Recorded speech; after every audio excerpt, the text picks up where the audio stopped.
Welcome to KK logics and tricks. So friends, తెలంగాణలో DSC exam అనేది complete అయిపోయింది friends. అలానే ప్రిలిమినరీకి రావటం జరిగింది. ప్రిలిమినరీలో వచ్చేసి ఫ్రెండ్స్ ప్రతి సెషన్లో కూడా చాలా మిస్టేక్స్ ఉన్నాయనేటటువంటి విషయం మనందరికీ తెలుసు. చాలా రకాలైనటువంటి అబ్జెక్షన్స్ మీరు పెట్టారు, నేను పెట్టా ఫ్రెండ్స్. ఎందుకు అంటే ఫ్రెండ్స్, ప్రతి సెషన్లో కూడా ఈ సెషను ఆ సెషన్ అని కాదు, కొన్ని సెషన్లలో అయితే చాలా రకాలైనటువంటి బిట్స్ ఫ్రెండ్స్.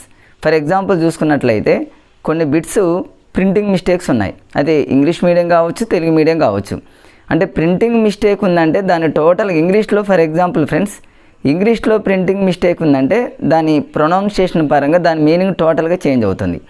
అలానే తెలుగులో కూడా చిన్న వర్డ్ మిస్ అయినా కూడా దాని తెలుగు మీనింగ్ అనేది టోటల్గా మిస్ అవుతుంది. కాబట్టి ప్రింటింగ్ మిస్టేక్ అనేది ప్రింటింగ్ మిస్టేకే. కాబట్టి ఖచ్చితంగా కూడా నాకు తెలిసినటువంటి